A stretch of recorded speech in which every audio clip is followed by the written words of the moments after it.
Lombok menangis merintih sedih, tergoncang badai terus menerus. Bumi sasak cantik nan elok, tercoreng budi kian membelok.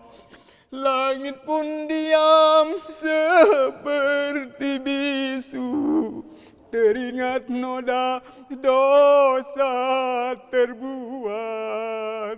Kalau azab namanya, sungguh ku tak mampu.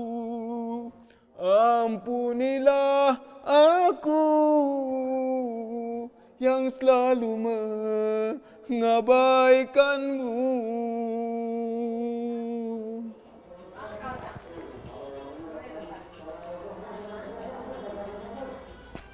During the summer of 2018, Lombok was struck by heavy earthquakes. The first one was on the 29th of July, which took the lives over 20 people. Little did we know that a week later there would be a much heavier earthquake. Van de aardbeving op het Indonesische eiland Lombok loopt snel op. 82 mensen hebben het niet overleefd. Tot nu toe aan 98 mensen het leven gekost. Opnieuw schudde de grond op het Indonesische eiland Lombok.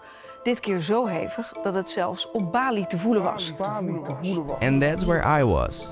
I was about to take the boat to Lombok, where my journey across Indonesia would end. Because of the earthquake, I was not longer able to continue that plan. But of course, I didn't even think about that. I could only think about how bad the situation in Lombok must have been. I know what I felt in Bali, so what must the people over there have felt? I couldn't let it go. So, 1 year after the earthquake, I decided to go to the island of the natural disaster, where 400,000 citizens got homeless, 14,000 victims were wounded, and 555 people lost their lives within a couple of seconds. What is the situation in Lombok of November 2019? Are all traces of the earthquake erased, or are there still people reminded of the earthquake every day?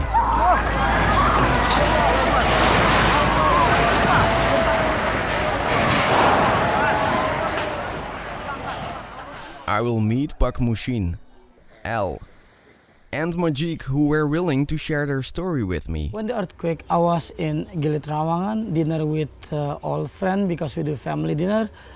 Because that night one of our colleagues doing her birthday dinner. When the cake come, the first I still in the kitchen. I still there's many customer come for it. Kebetulan Bapak berada di sini lagi ada kegiatan nih buat rak, karena kita kegiatan di sini ada kegiatan petani jamur, jamur tiram. Saya buatkan rak pada waktu itu. Nah, sampai terasa pada waktu itu getaran baru getar sebentar itu sudah lampu padam dengan posisi gelap yang seperti itu. Sudah hampir tidak bisa kami ceritakan pada waktu itu. I feel the small, but it's okay, no problem.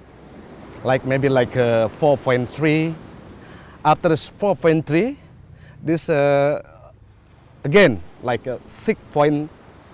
It's big, and then it's okay. Still, the people, not panic. Yeah, not panic. But after the 6.7, I don't know what happened. I don't know. There's maybe 7.8. I don't know. Suddenly, like power cut. Also, everyone screaming, scared, crying. When buildings start shaking so bad, and then of course scared. That's all we feel. Like we can't feel anything like except scared. Sebentar. I see the building, hotel, it's gone. Kumpul di situ dengan tangis yang sudah tidak bisa kita saling dengar pada waktu itu. Dengan kondisi warga yang ada yang patah, kondisi warga ada yang kepalanya terluka, tangannya yang keseleo, macam-macam waktu itu. Kita kumpul di sana. Dan di sana kita kumpul semuanya, tidak memberikan warga kemana-mana. Mari kita bersama-sama memikirkan permasalahan ini, dan langsung pada waktu itu kita tanpa alas, tanpa atap, dari malam itu kita sudah berada di lapangan. Jauh sekian kali lipat dia. Kalau dulu sering kita temukan, ada jumpa gempa-gempa, cuma tidak sampai merusak seperti sekarang ini sudah. I did feel earthquake before for few time in whole life, but they're not big, just little earthquake. But that night, big earthquake. So this earthquake was actually the biggest you ever feel? Yes, this is the biggest I ever felt.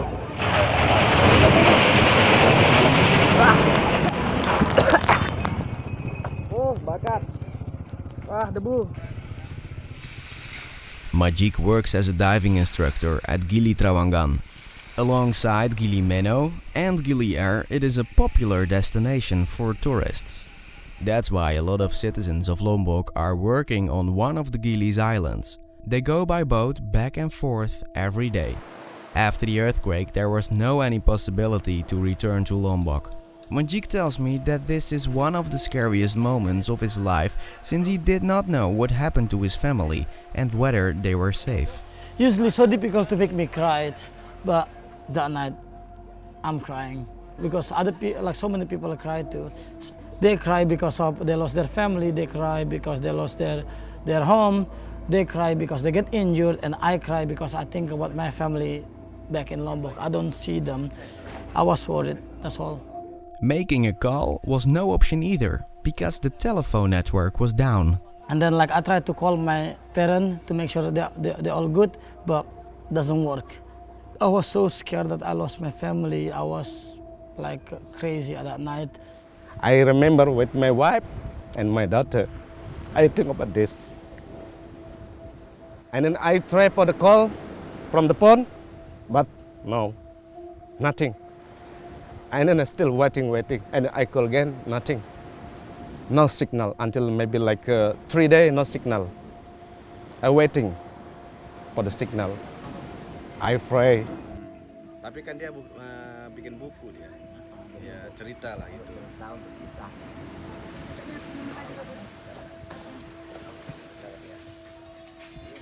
Before Al could see his wife and daughter again, a lot of trouble was waiting for him at the island that was completely out of reach as a consequence of the earthquake. And then I see the people die. And then my friend too. He want ship. He want ship. He running for looking for because he's scared with the earthquake, and ship the wall, and the wall gone. And then he died. And then no hospital in Gili, nothing. And I try for the looking my friend. And then I tell all my friend, you find my friend. And all I don't know.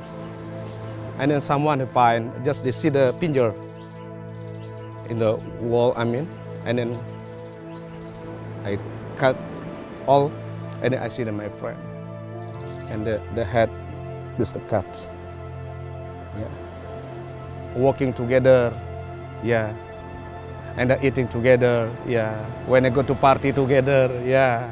When I remember, I cried. Because I don't believe he died like this. And the wall, boom. I don't believe, really. Until now, I don't believe him. He died like this here. He care with me, with my family. When I need something, he can help me, yeah. And I borrow something, you can help me. Yeah, this really, this is the best friend. I never find again like this, the friend. Bisa sekali teh?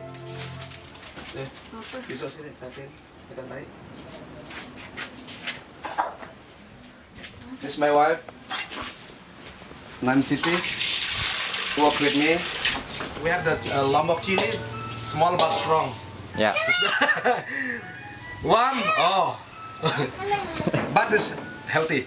Healthy? Yes, of course. Yeah. We cook all the press. We have the cucumber. We have the onion. We have the kabak. We have the big chili. Yeah. All the press. Yeah.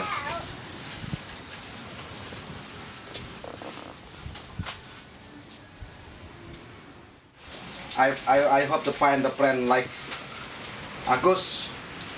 Yeah. But now I'm fine. You, Thomas. But I'm leaving. Yeah, but I know you're leaving. Meanwhile, the problems on the Gili Islands continued. Victims could not go to the hospital, and people were running out of food and drinks as it was buried under the rubble. Some people believed the tsunami was coming, so they gathered in the mountains. Others didn't, and they were hoping for an evacuation at the beach. Every staff, every employee who's working here, they need to see their family. I know can go everywhere because now have the boat for come to Lombok. Yang menjadi pemikiran pada waktu itu hanya kalau kita laki-laki hanya 2 dan perempuan hanya 2 yang dipikirkan. Kalau dia laki-laki, dia hanya berpikir istri dan anak-anaknya. Kalau dia perempuan, dia hanya berpikir suami dan anak-anaknya. Ternyata harta yang paling mahal itu adalah keluarga ternyata. There is so many injured in harbor. I need to see my kid. At a certain moment, it was enough for Majik. I swim into the boat, get the boat, and then head of place say, if you want to get the boat, can we please bring the injured also? Yes, we take them on the boat, and I take all the college also, around 30 to 40 people including injured, so we go to Lombok. So I'm the first boat captain, take the boat from here to Lombok on that day. And so many people, 1,000 people want to join, like I said now, can't, because the boat's only a small boat. So difficult, everyone crying, they just force themselves, they just jump on the boat. But thanks God we have security who tell them to not come on the boat too. You're not scared of the people. I'm very, very happy. When I see my son, my wife, the ship, oh, I pray to the God. I pray and I cry, and I see all the ship. Yeah. When I arrive in Lombok, the first thing I do is cry it again, to see Lombok just destroyed. Majik takes me from the Gilis to his village in Lombok. Although the first houses have been rebuilt, there was still much damage visible. It was striking since the earthquake happened over a year ago. This is my old house here before. Still rubble and everything, but yeah. So now this is from government, this house, but belong to my auntie, so she built there now. As you see, every house here is collapsed. So all of this is all new. And Really? All of this, all collapsed. So all these ones are rebuilt. All rebuilt. Yeah. No house at all. Even more, once I get in my village, I can't recognize my village, and no road in my village because all the building mixed together, so no road at all. So most of building, more than 90% building are collapsed.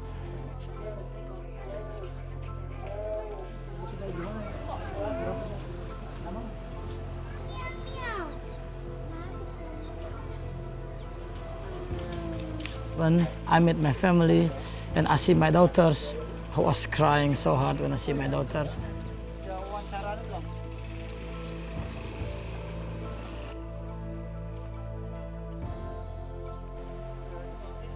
My uncle injured because tailbone get smashed from the wall. So till now he can't walk. And then one of my cousin is dead from the earthquake, not because of collapse, but at that time it's night time. That was the story I heard, night time.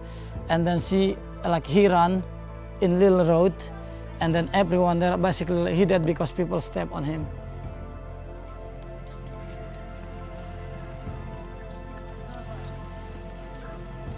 Seandainya gempa ini berhenti, kemana kami akan pulang, kemana kami akan tidur, dan kemana anak-anak kami akan berlindung sementara sekolahnya sudah rusak. Nah, itu yang lebih kami pikirkan pada waktu itu. Seandainya bukan kapan mau berhenti, akan tetapi setelah berhentinya yang kami pikirkan. Setelah berhenti kemana kami mau pulang, itu yang lebih kami pikirkan. Sekolah sudah tidak lagi berdiri. Lombok was faced with the main question, what is next to be happen? To answer this, I have an appointment with Nick, who runs a foundation in Lombok. Normally they are working on other problems like trying to find jobs for disabled people, offering free education, and providing medical devices. After the earthquake, the foundation was totally focused on the reconstruction of Lombok. Harapan Baru Lombok means new hope for Lombok. Besides Nick, I was able to speak with Humaydi and Leah. After the earthquake, what we doing is, of course, helping the victims in Lombok. We created many different programs. We started immediately after the earthquake with supplying the camps. We also did evacuations of people who were wounded. We helped to manage the camps, like, to make sure that the sleeping areas were separated from the living areas. We did a few small projects to make sure that the children got the care and the love that they need. I working on the administration of the earthquake money and etc. After the first month, our projects got more expanded. So we started to make public toilets, temporary public toilets, because many people used the rivers or the goats to both wash themselves but also go to the toilet. We also did a project that was aimed to clean up all the rubble that was caused by the earthquake, first in Medas, but now it has expanded to the whole of Gunung Sari. The earthquake destroyed all roads and water pipes in the mountains of Gunung Sari, due to which people were completely isolated from the stores and supermarkets.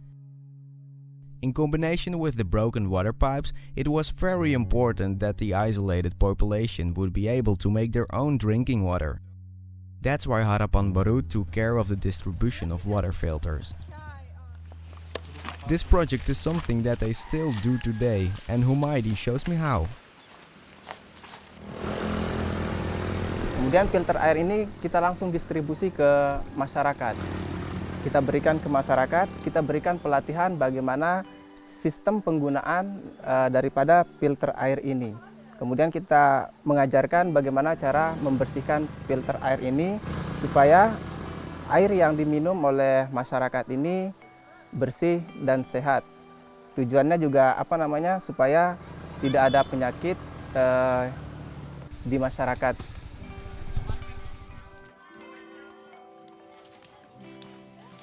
Ini adalah filter air. Jadi filter air ini airnya ini lebih bersih dari air mineral. Filter air ini ada 2 box.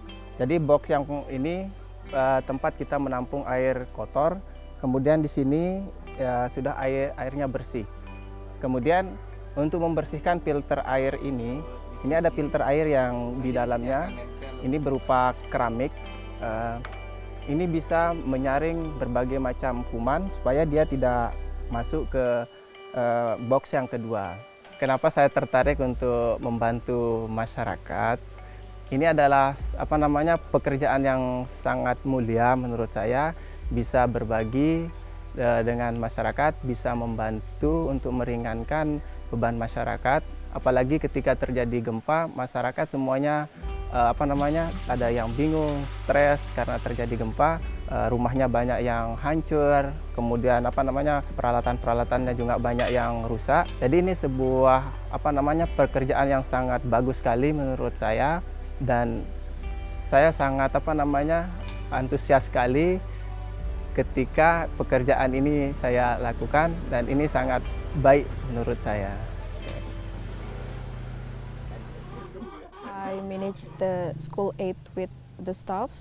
So school aid is to help to replace the stuffs for the schools that damaged by the earthquake, such as mebel, uniform, shoes, books, and those things that really need to the kids in the school. Sekolah kami hancur diakibatkan dengan gempa yang kemarin, yang kalau tidak salah itu 7,0 skala hektar. Jadi beginilah keadaan sekolah kami, ruang belajar kami, pada saat terjadinya atau setelah terjadinya gempa bumi, di mana ruang belajar kami terdiri dari 5 ruang belajar dan 1 ruang perpustakaan, semuanya hancur berantakan. Berselang beberapa hari setelah itu, kami terpaksa melaksanakan proses belajar mengajar bangunan sementara yang terbuat dari terpal atau daunan pohon kelapa. Itu pun kami dapatkan dari masyarakat atau warga yang peduli terhadap pendidikan, betul-betul memperhatikan dan berkeinginan untuk bagaimana supaya proses belajar mengajar di sekolah kami tetap berlanjut. We had military tents, so peloton tents that we used to make temporary classrooms from. We helped over 50 schools by replacing supplies like furniture, books, clothing that was lost during the earthquake.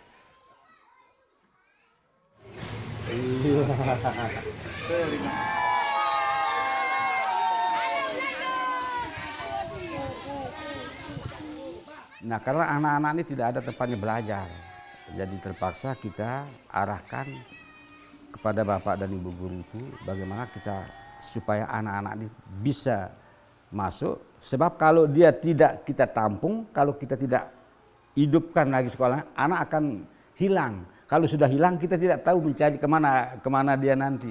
Jadi tetap kita mencari solusi dan kerjasama kepada warga di sini untuk membangun gedung sementara sebagai tempat anak-anak belajar. Yang kita khawatirkan supaya anak-anak ini jangan dia hilang, begitu, supaya dia tetap ada di sekolah. Jadi ruang belajar yang ada di sini adalah hasil kerjasama atau swadaya murni dari masyarakat, warga masyarakat, orang tua murid yang ada di sini.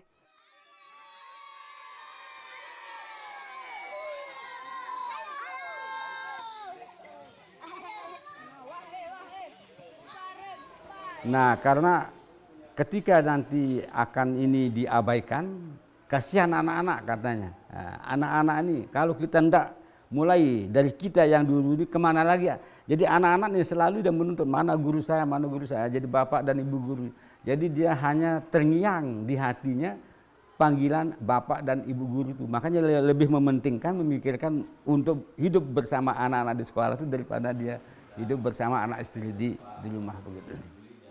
Anak itu semakin senang, semakin ceria, semakin tumbuh semangatnya. Guru-guru juga malu melihat anak-anak semakin tumbuh dan semakin ceria. Jadi dia juga tetap bersemangat.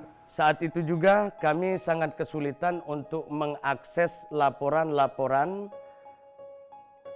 yang terkait dengan Dinas Pendidikan dan Kebudayaan atau pemerintah Kabupaten Lombok Barat.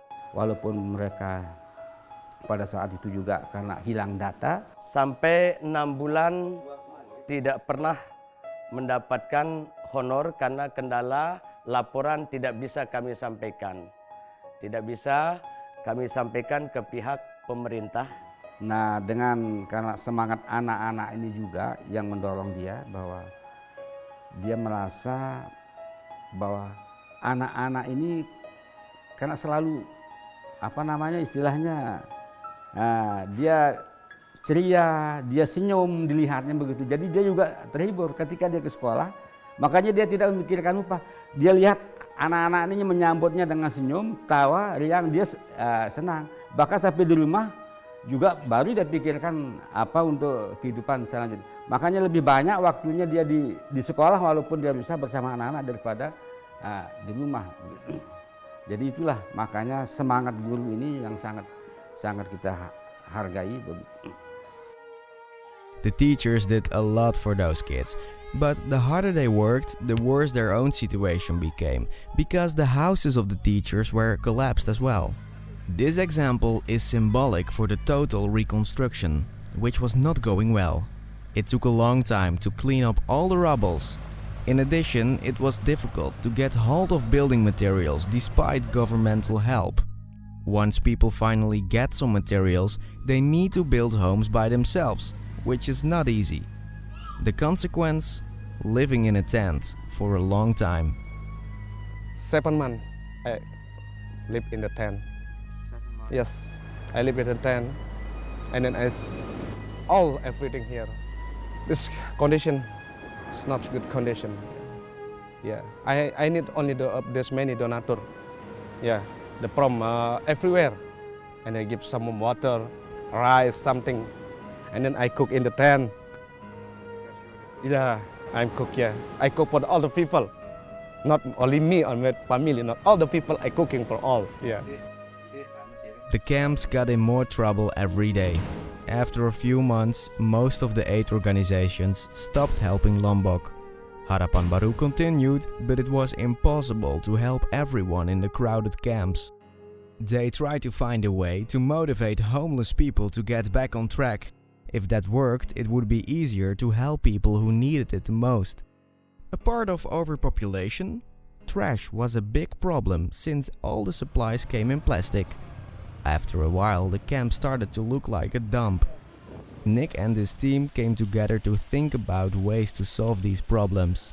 First of all, if we give the people work instead of giving them supplies for free, but also by carefully managing the price of the supplies that they would get, we can slowly motivate people to go back to work because they could earn more with their regular jobs, but at the same time we could provide an adequate level of support for the people who really needed it.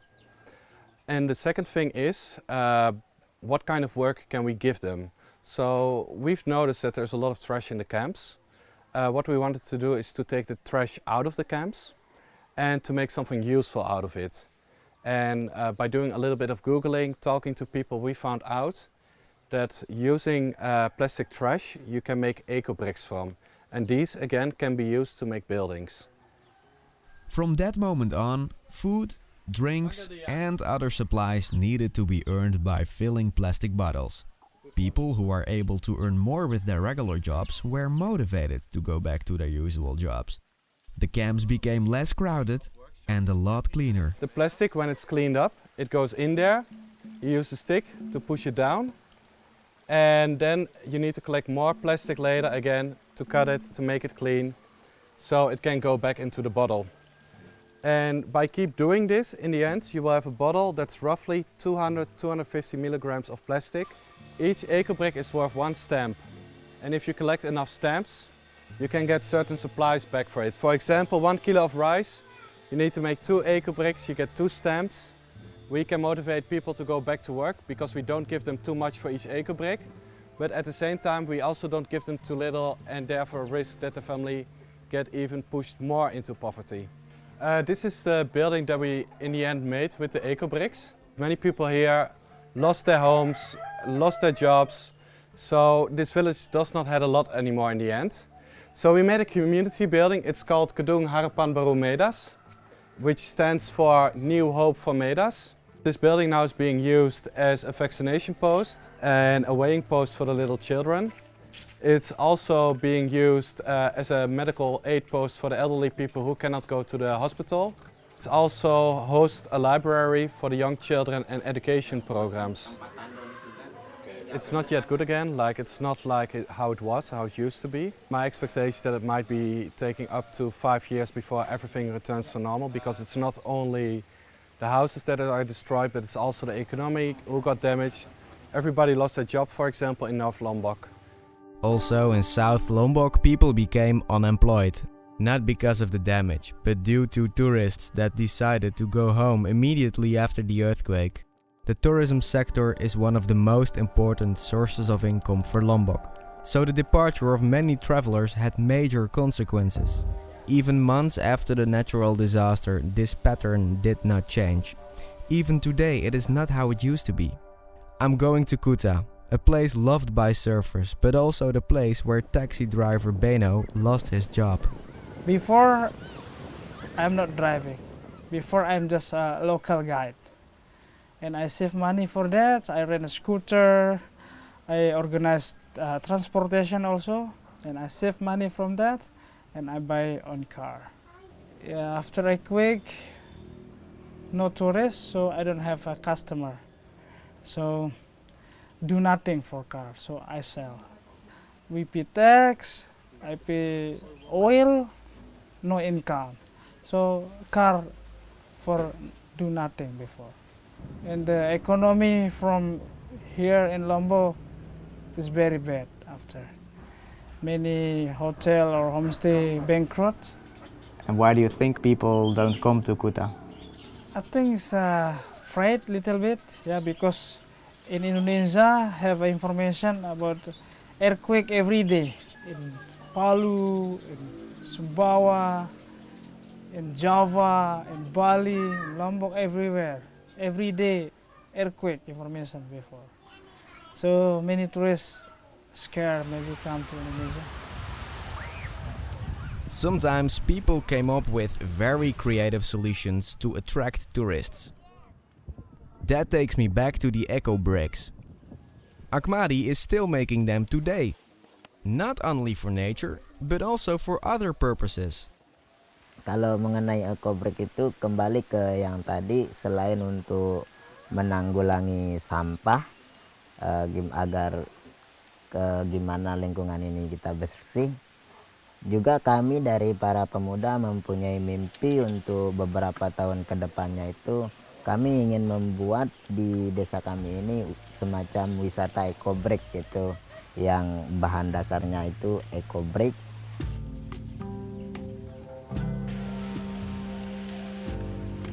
Apart from the eco bricks, Ahmadi makes art made out of plastic, which could be viewed as a touristic attraction.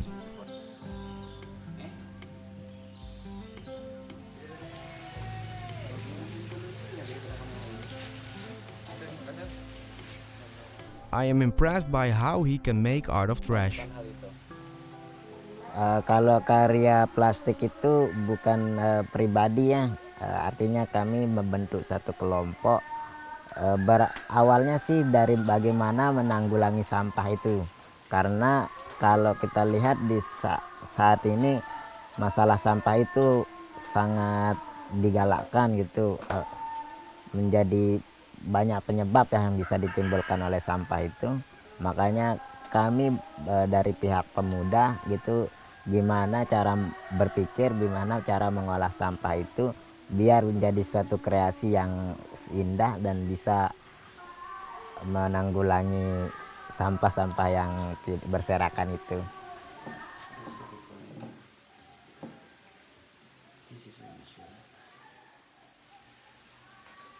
Kalau berdasarkan hobi saya hobinya ngelukis juga, saya hobi nulis juga ada sedikit lah, dan servis ini. Itulah mungkin kategori-kategori pekerjaan yang ingin saya geluti ya, artinya di mana saya menemukan kenyamanan, kebebasan saya itu.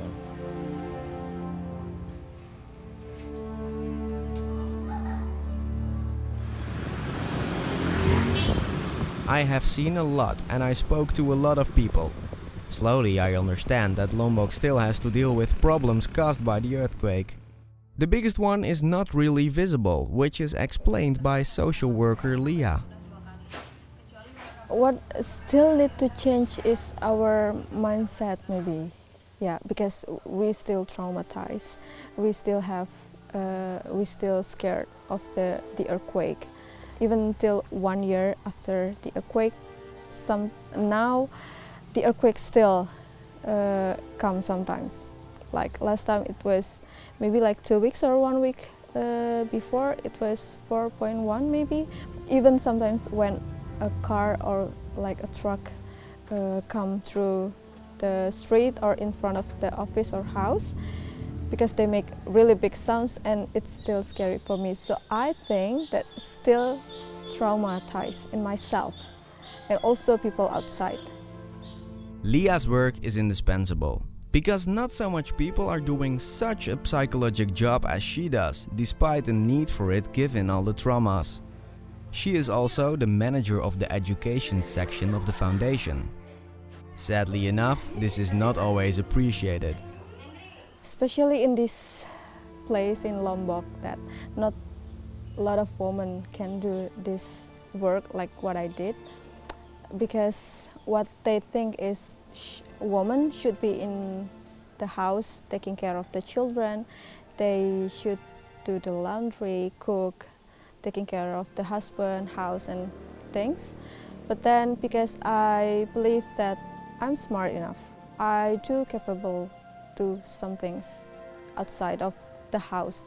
So I decide I want to see another world from outside of this house.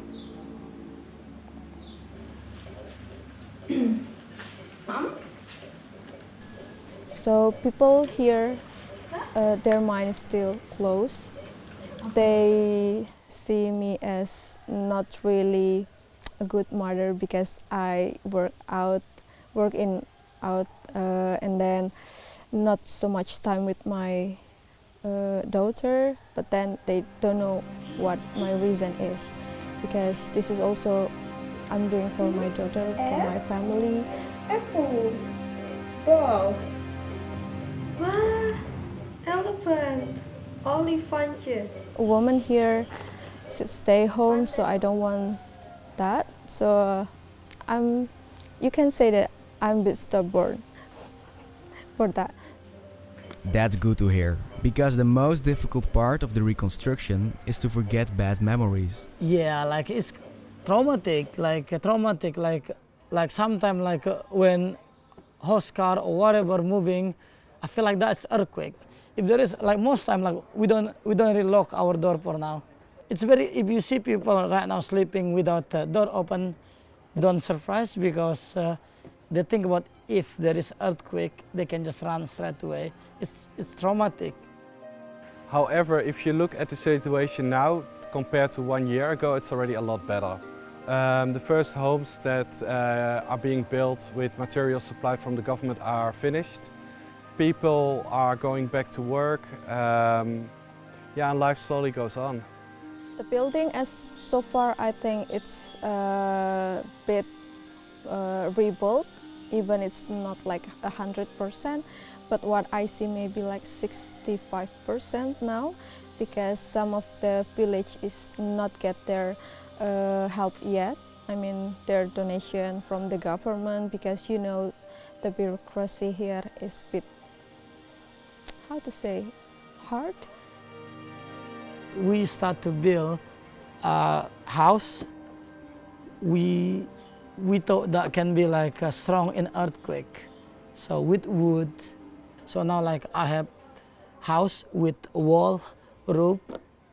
That's it. Like we can't really call that house, but it's okay. Yeah, better than stay in the tent. Some people are still staying in the tent.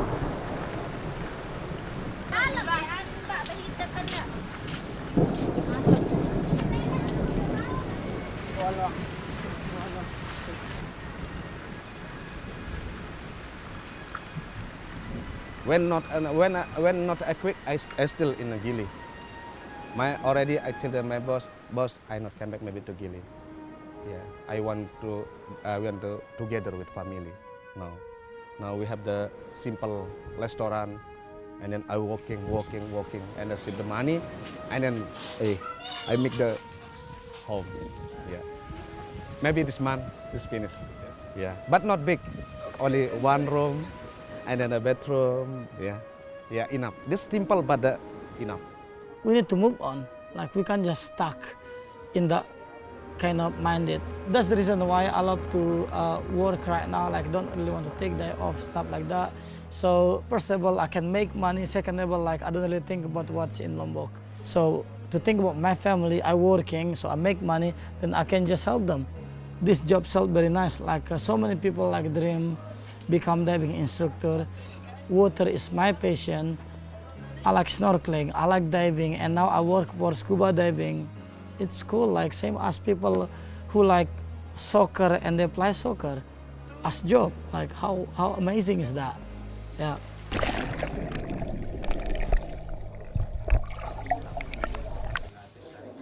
It is unbelievable that an earthquake can cause damage for years.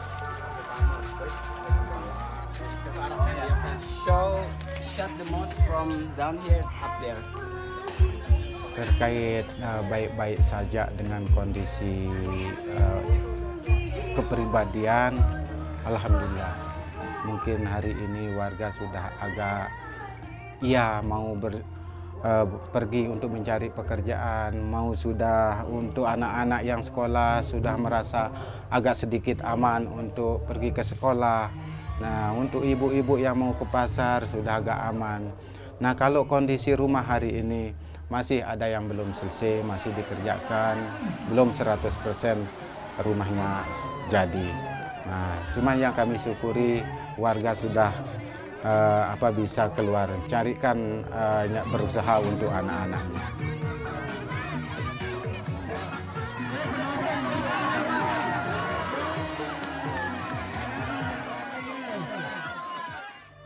I respect the citizens who are continuing their lives or making a new start.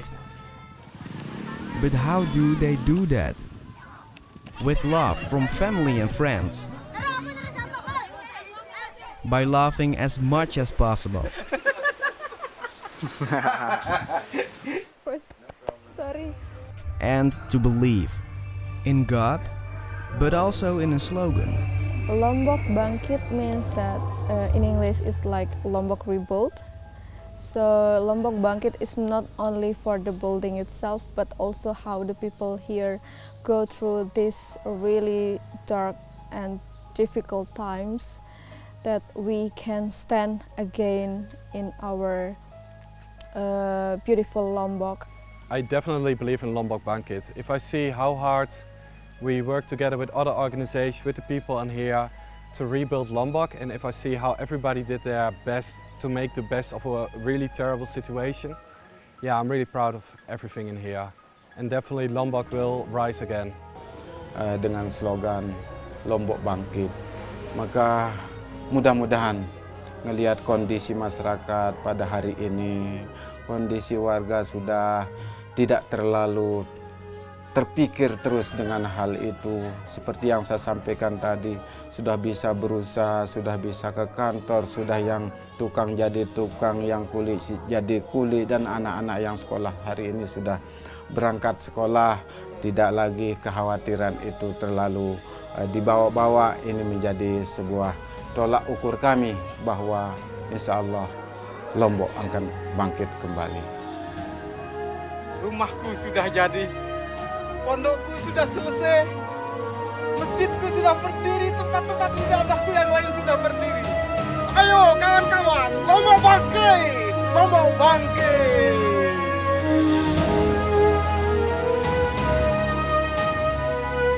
Lombok bangkit.